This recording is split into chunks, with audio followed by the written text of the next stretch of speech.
And it's great na tayo po ay magkakasama ngayong hapon para pakinggan yung salita ni God. So, ang bilis po ng panahon, Pebrero na.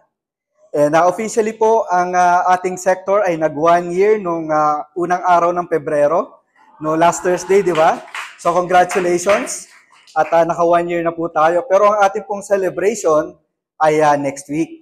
No? So, marami tayong maririnig ng mga good news na manggagaling, of course, sa ating punong abala na si Christian Gonzalez.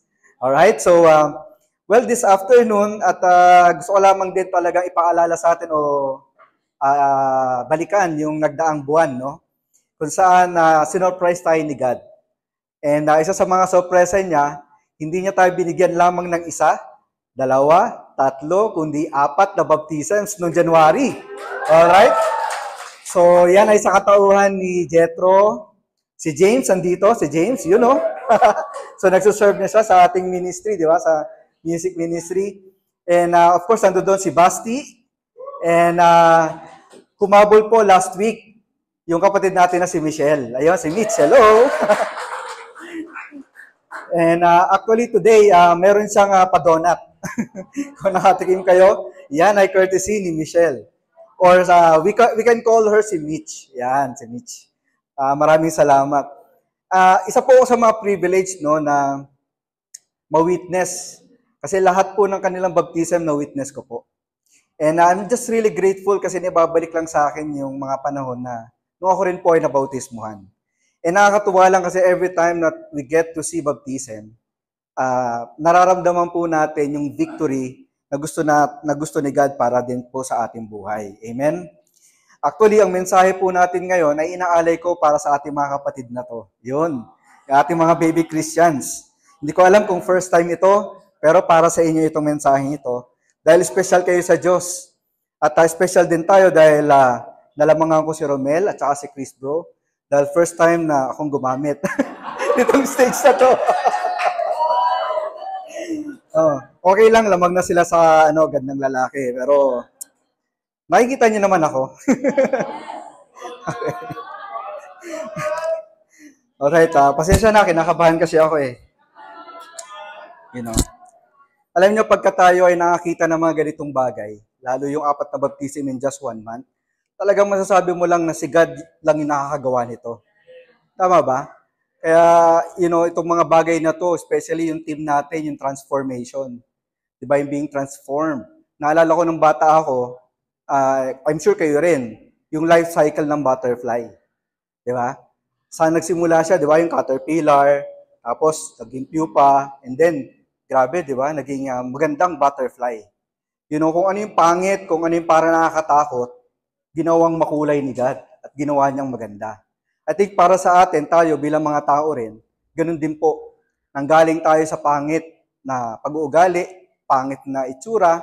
No, naalala ko noon, kasi last Saturday, mayroong reunion ang Manila, campus ministry noon. Back in 1993 pa, yung mga pictures. At nakita ko, nandoon ako. Nagulat ako. So, hindi ako nakadalo, pero nandoon ako, yung picture ko sa video, nakita ko payat-payat ko noon, ang pangit ko. Di ba? Yung ganun. Sa totoo lang, kung makikita nyo, pero hindi ko na-share. Pero alam niyo, pakiramdam na pagka may isang na-inlove sa'yo, di ba?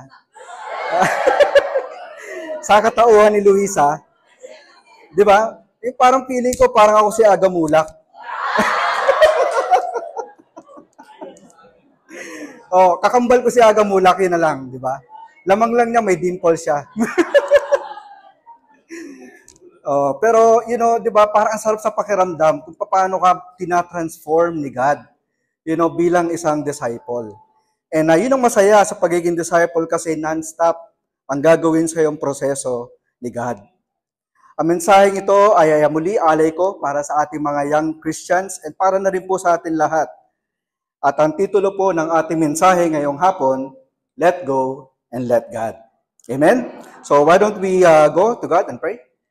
Ama namin Diyos na dakila, salamat po sa hapong ito. Salamat God at binigyan niyo po kami ng pagkakataon na makapag-worship sa inyo at makinig sa inyong salita. I pray Father that you allow your Spirit God na mag-move po sa mensaheng ito, hindi po sa akin lakas, ngunit sa inyo pong Glory God. We leave God everything to you and we love you. All this I pray in the name of your Son Jesus. Amen. Sabi po sa Psalm 46 sa verse 1 to 11, God is our refuge and strength, an ever-present help in trouble. Therefore, we will not fear. Diba? Kanina, binanggit yun ni Philip, yung fear. Though the earth give way and the mountains fall into the heart of the sea, though its waters roar and foam and the mountains quake with their surging, there is a river whose streams make glad the city of God, the whole place where the Most High dwells. God is within her. She will not fall. God will help her break of the day. Nations are in uproar, kingdom fall. He lifts his voice, the earth melts. The Lord Almighty is with us. The God of Jacob is our fortress. Parang kanta yan, di ba? Come and see what the Lord has done, the desolation He has brought on the earth. He makes war cease to the ends of the earth. He breaks the bow and shatters the spear. He says, on verse 10, be still and know that I am God. And I will be exalted among the nations. I will be exalted in the earth. The Lord Almighty is with us. The God of Jacob is our fortress. Pasensya na po, nahawa ako kay Lance. Nung siya nag-welcome, napakanta po siya. Pero napakaganda po nitong psalm na to. Kasi yung writer nito, kung makikita natin, talagang inilalahad niya kung sino si God.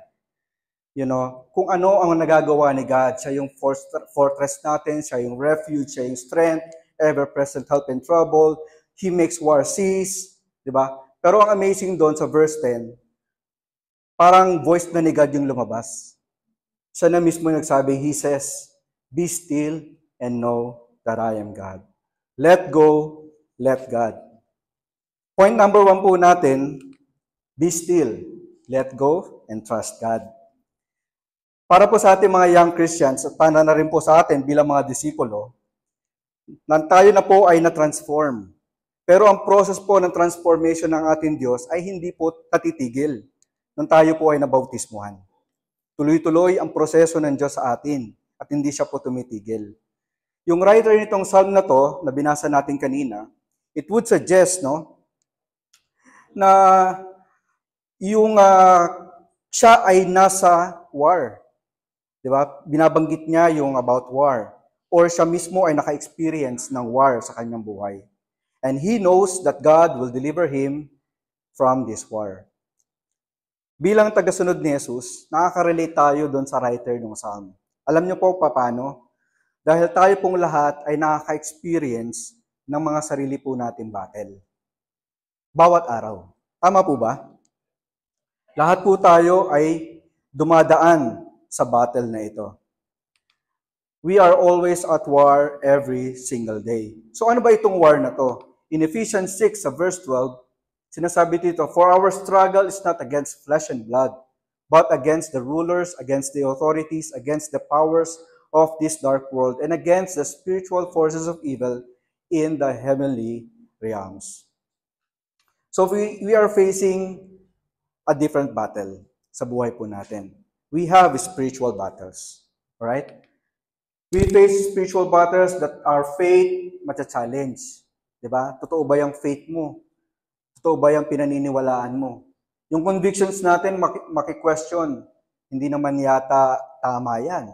Baka naman mali yung ginagawa mo. Your eyes will be tempted sa lahat po ng mga bagay na nasa paligid po natin. Napakarami pong pagkakataon na talagang nasusubok po ang ating mga puso at mata. Your hearts will be disheartened.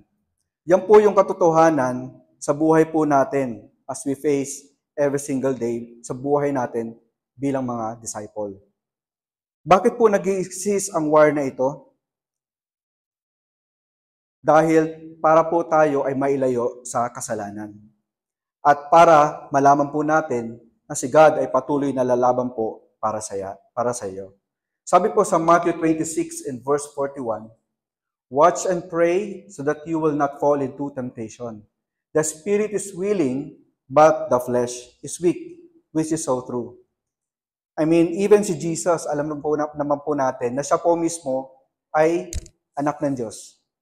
Siya po ay Diyos, but at the same time, siya po ay tao. Kaya si Jesus ay talagang nakaka-relate po sa atin. Nararamdaman po niya yung battle between the spirit and then itong sinful nature po natin. Pero nakakatuwa po dito sa sinabi ni Jesus is hindi lang tayo mag-watch.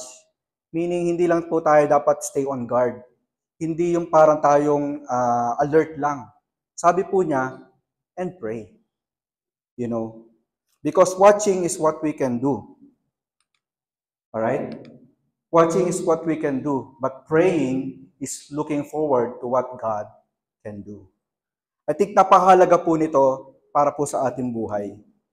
Pinapakita lamang po natin yung reliance po natin sa ating Diyos. Kasi yun naman po ang gusto ni God, na patuloy tayong mag-rely po sa Kanya. That is why when God said to be still, it's not like wala na po tayong gagawin, but it's a full surrender kay God. Sa concept po ng war, being still is like a ceasefire, no? Titigil ka, hihinto ka. The word carries the idea to drop or to let go. Nung sinabi ni God na be still, it's actually parang sinabi niya, it's to let go.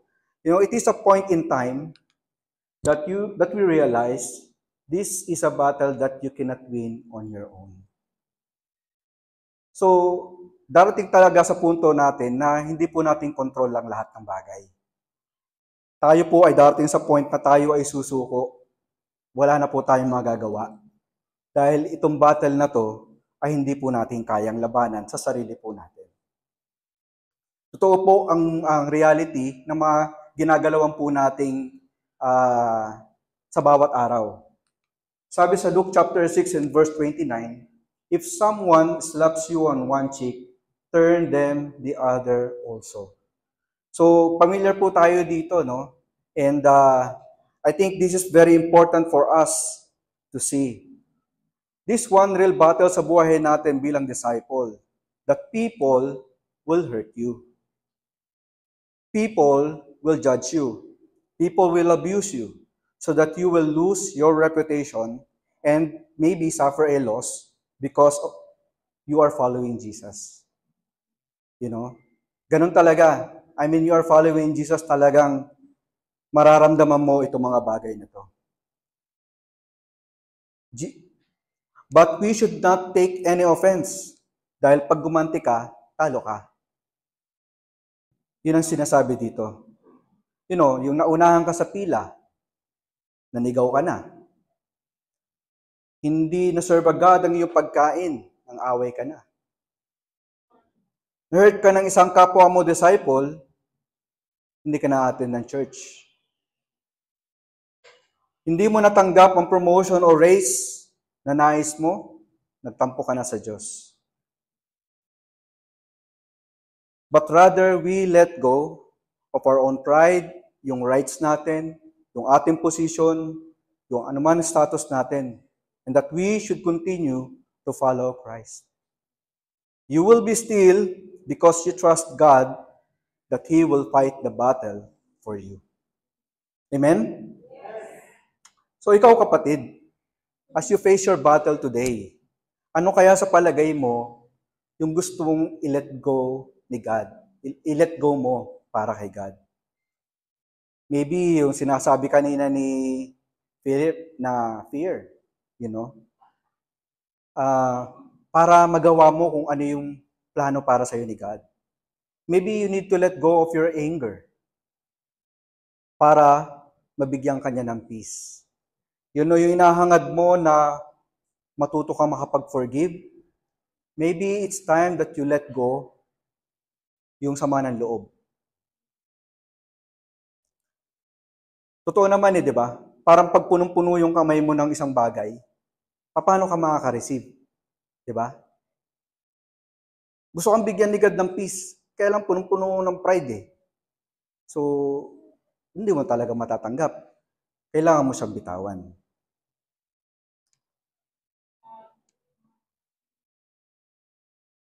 When we got things that continue to rely on other things, God won't be able to work powerfully sa buhay po natin. Because you will never see your need for God. Ang maganda po, may promise ang Bible para po sa atin. In Romans 8 in verse 37, in all these things, we are more than conquerors through Him who loved us. Naniniwala ba kayo that you are more than conquerors? Alright? So, sino naniniwala doon? Yun. Alright? So, we are more than conquerors. Para sa mga young Christians natin, tignan nyo yung mga katabi nyo. Tignan nyo yung mga nag-study sa inyo ng Bible. Alright now, ngayon, tignan ninyo. Sino yung katabi ninyo? Kung bibigyan lang kayo, alam niyo yung magnifying glass, no? Kung bibigyan lang kayo ng lens, spiritual lens, at titingin kayo doon sa spiritual lens na yon, tignan niyo yung katabi nyo, maraming sugat yan. Makikita nyo, napakaraming sugat yan. Hindi ka makapaniwala, si Kuya Ben ba to? Di ba? Di ba? I mean, parang ang sarap, di ba, na magkaroon ka ng ganun, di ba? Ay, kita mo, grabe yung pinagdaanan nitong brother na to. Grabe yung pinagdaanan nitong sister na to. Bro, parang kulang ka na ng kamay, ah. Di ba? Pero nag-worship pa rin. Di ba? Pero pinaglalaban pa rin si God. Pero nagpe-pray pa rin. Nag-encourage pa rin. Nagbibigay pa din. Nakaka-encourage po. I think ito isa sa mga bagay na natutunan ko bilang an old Christian, na talagang wag nating i-take for granted yung mga kapatid natin. Lahat po tayo ay may pinagdadaan ng battles and appreciate po natin ang bawat isa. You are more than conquerors, mga kapatid. Becoming a disciple of Jesus doesn't mean our lives will be perfect, and there is always a call for us to be still. Kami po ni Luisa ay magto-21 years na pong married this year. So, salamat kay God at napagtyagaan ako. Yan. Di ba? Dati po, pag kami ay nagbabump, alam niyo yung parang nagbabatuan lang kami ng Watusi. Nagsimula sa Watusi. Kaya lang, gumante. Binato niya ako ng 5-star. Yan. Hindi ako nagpatalo. Sabi ko, goodbye Philippines na to. Sino sa inyo gusto mag-asawa? Yun, so, exciting ang buhay may asawa, mga kapatid.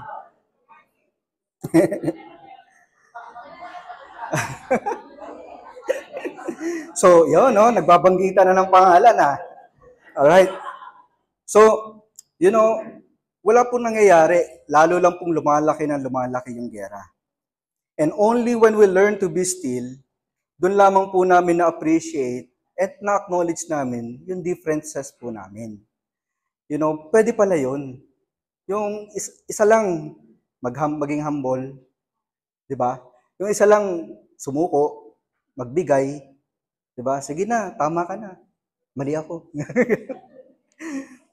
Pero, di ba, doon nag-work si God. Kasi unti-unti marirealize mo, grabe, ang laki pala ng kasalanan ko. Grabe, nasaktan ko yung asawa ko. Grabe, nasaktan ko yung kapatid ko. Napakahalaga po na tayo ay maging still at one point or the other sa buhay po natin. Lahat ng bagay sa mundo, hindi po natin control, but let go. Yung mga bagay na hindi po natin kaya i-control. At isuko po natin ito sa ating Diyos. Amen? Amen. Point number 2, sabi niya doon, know that I am God. Let God deliver. When God said na tayo po ay maging still and know that I am God, para niya sinasabi na pagbasdan mo ang mga mangyayari at malalaman mo ako ang Diyos. Diba? Parang ang sarap nun, diba? Yung parang kung kasama ko si Kuya Ben, maglalakad kami sa nakakatakot na daan. Hindi ako matatakot kasi si Kuya Ben yung kasama ko. Di ba?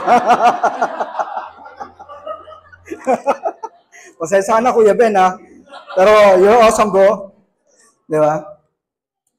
Oh, I mean, di ba? Parang feel secure ako. Hindi ako matatakot. I think, isa yun sa mga bagay, na masarap pagka alam mo bilang isang disciple. Inaalaw natin na ipakita ni God yung power niya sa atin. Maganda yun kasi pwede natin makita. Do you see God's power working in your life today? Are you still in awe of the things that God is doing in your life? Isa ito sa mga magagandang tanong na palagi siguro dapat natin pagnilayan. At some point in our lives kasi, pwede tayo mapagod bilang Kristiyano. Tama ba? Napapagod din tayo. Actually, may pwedeng dumating yung point na parang gusto mo nang sumuko. Parang hindi ko na kayang sumunod kay Jesus.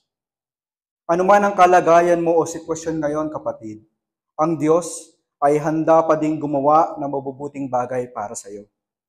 Handa niyang ibalik ang iyong sigla ng relationship mo sa Kanya dahil may purpose siya kung bakit Kanya tinawag.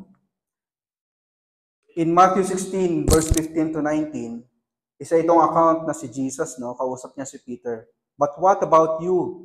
He asked, who do you say I am?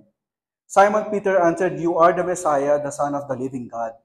Jesus replied, blessed are you, Simon, son of Jonah, for this was not revealed to you by flesh and blood, meaning not by men, but by my Father in heaven. And I tell you that you are Peter, and on this rock I will build my church, and the gates of Hades will not overcome it.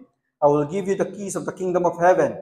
Whatever you bind on earth will be bound in heaven, and whatever you loose on earth will be loosed in heaven.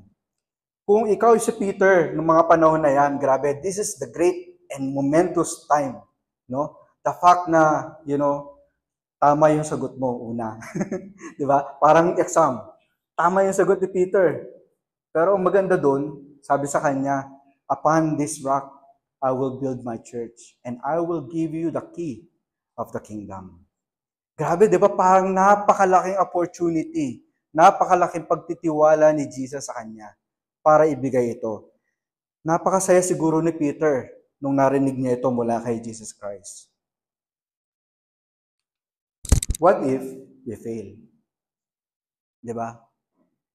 And we know the story of Peter. Peter denied Jesus 3 times. Na-knock out siya sa faith.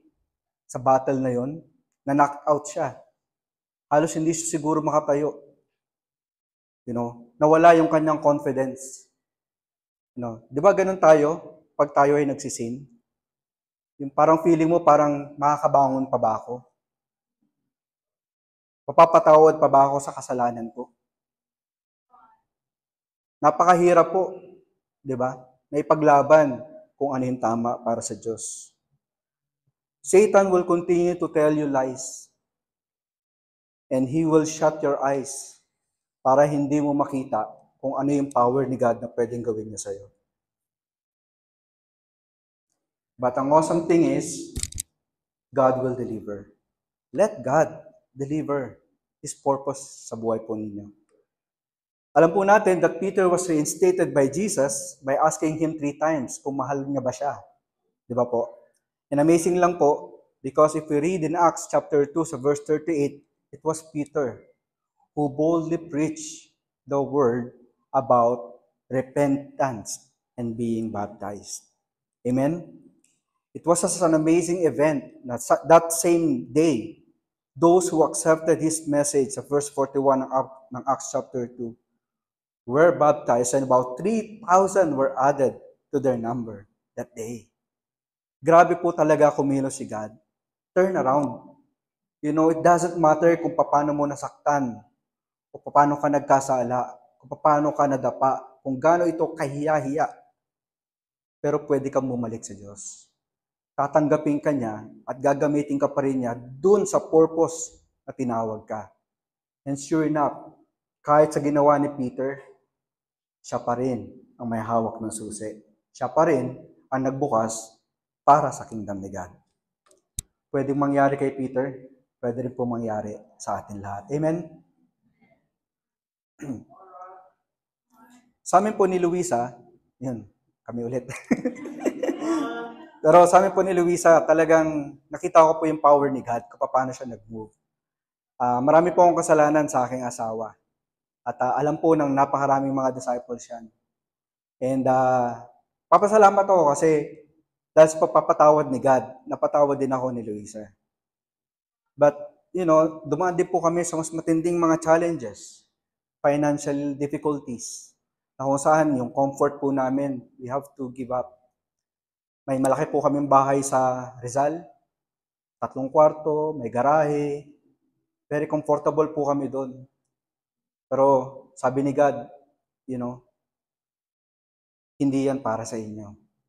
And we have to give up. May sasakyan kami, we have to give up. Dumating po kami sa lowest point ng buhay namin na feeling namin kaya pa ba naming makabalik sa aming mga paa.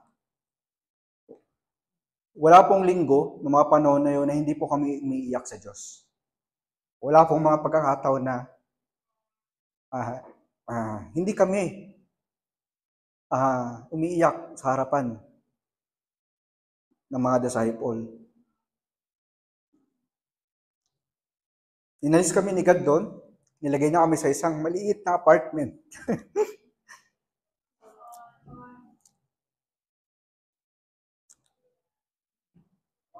Gusto ba namin yun? Hindi po namin gusto. Pero yun ang gusto ni God eh. Alam niyo yun? Hindi namin alam kung paano. Sa kabila ng kasalanan namin, ito pala yung pagiging plano ni God. I thank God that He moved us to a point where we can only rely on Him. Hindi doon sa ability namin. Hindi sa kapasidad namin. Hindi sa kakayanan namin. Hindi sa talino namin. Talagang mag-rely lang kami sa Kanya. Even on our strength. Nireveal ni God sa amin how He works, how He planned for us, how He wanted us to be victorious despite. Now, grateful kami kasi hindi na po kami nakatira sa apartment. Kung ano man yung nawala, binalik niya at na may higit pa. But in this process, we begin to appreciate small things. Kasi yun din yung na-appreciate ni God eh. Yung maliliit na bagay. We begin to love the way God loves. We learn to lead the way God leads.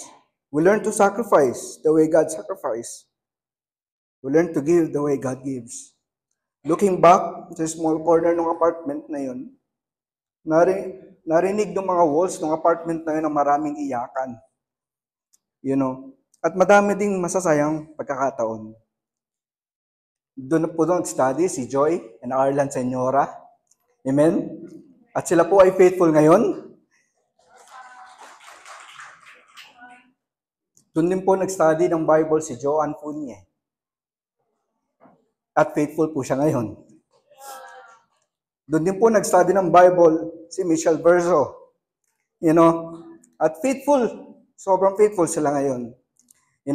Paborito nila yung luto ni Luisa. Ano yun, turon? Yung turon. Kaya patuloy sila nag-study ng Bible kasi masarap yung turon. Diba? Doon din po nag-study ng Bible si Edward Ordonia, na faithful ngayon sa Tarlac Church.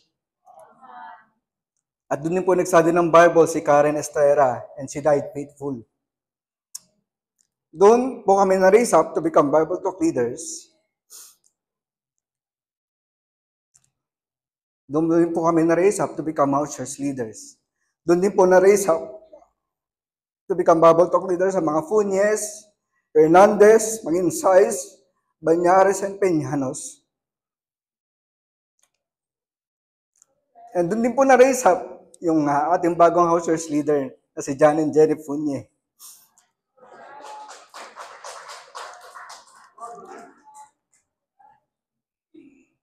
Grabe talaga si God. Siguro kung hindi kami nilagay ni God doon, wala yung mga bagay na to, hindi po namin ma-realize. Hindi po namin makikita. At saka ang kagandahan doon, kasi doon sa malaking bahay, pag nag-aaway kami, sa ground floor ako, Luisa sa second floor. Dito sa apartment, talagang magkakasalubong yung mukha eh. Wala kang mapagtaguan eh. Di ba? Pero awesome kasi inalaw ni God yun kasi mas mabilis nakakapag-ayos. Di ba? Kasi awkward eh. Sorry. Ganyan ang pwedeng gawin ni God sa'yo. Di ba? Mga kapatid, tulad ng mga paru-paro, trust lang natin si God sa process ng buhay. At one point, yung caterpillar, siya yung gumagawa ng pupa. Pero after nun, si God na ang gumagawa ng proseso. At lalabas siya, napakakulay, napakaganda. In closing, John 16 and verse 33, I have told you these things so that in me you may have peace.